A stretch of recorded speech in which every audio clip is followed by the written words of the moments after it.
Hey guys, PreGaming here, and today I want to do something a little bit different. I want to look at my top 5 favorite games of 2016. Now these are games that I personally played last year, so there's going to be a couple of missing themes that I didn't get a chance to play, and I'm hoping to play them in 2017. And we'll talk about those games at the end of the video. Also, no HD remasters or anything. I know a lot of really great ones came out, like Skyrim was really cool, and then like games like Tomb Raider that came out in 2015, but I didn't get a chance to play it because I only have a PlayStation.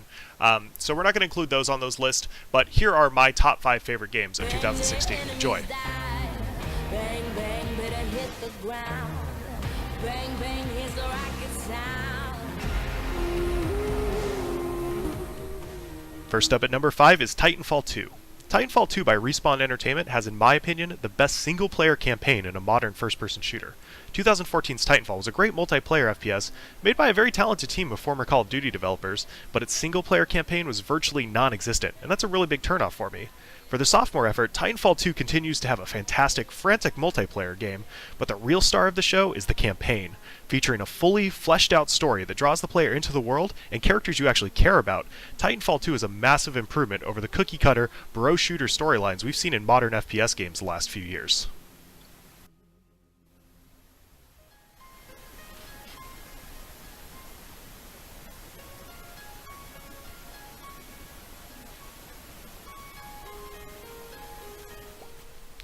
Coming up at number 4 is Stardew Valley by one-man dev team Concerned Ape.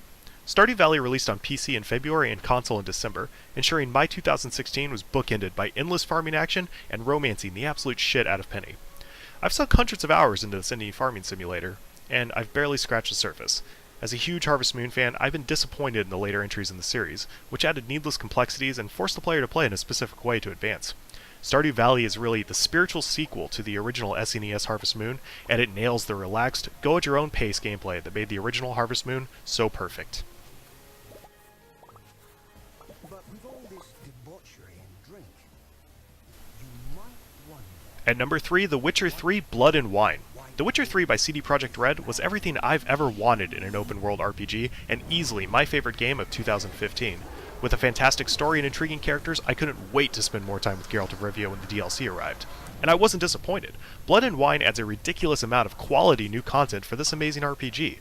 Blood and Wine also has a noticeably more lighthearted tone to its quests, including one that gives you some very important insight into the mind of Roach as he stumbles and runs into every small fence and tree. Exploring the beautiful lands of Toussaint is a memorable and well-earned final chapter for our favorite Witcher. Number 2 is the least surprising game on the list, Overwatch. Overwatch is just one more game mentality defined. Blizzard, they do what they do best. Took an existing genre, polished the hell out of it, and make it approachable for the masses. Even if you're not a hardcore FPS gamer, you're going to be drawn into Overwatch's memorable characters, unique mechanics, and airtight gameplay. That's to say little of the fanfiction, cosplay, and the uncomfortable amount of tracer porn that Overwatch players have been creating all year. While it remains to be seen if Overwatch can really become the esports title that Blizzard wants it to be, for now, Overwatch is a great team shooter that everyone can enjoy. Finally, at number 1, Pokemon Go. Now hear me out. Niantic's Pokemon Go is both my favorite game of 2016 and my biggest disappointment. It's hard to imagine, but just 6 months ago, Pokemon Go wasn't a game, it was a phenomenon. There were bar crawls set up around cities, thousands of people would flood the streets and parks, businesses even advertised that they were a Pokestop. Can you really think of a game in recent years that has had that big of an impact on society? What I loved about Pokemon Go, though, was it brought me closer to my community. On the streets of San Francisco, everyone kind of walks around with headphones on and their face buried in their phone, but this game actually got people to stop and talk with each other. And when two strangers sitting alone at a diner will get up and sit together to talk about a video game, you know that's something special.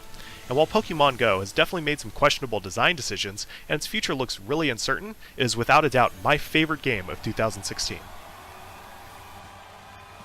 And there you have it, those are my top 5 favorite games of 2016.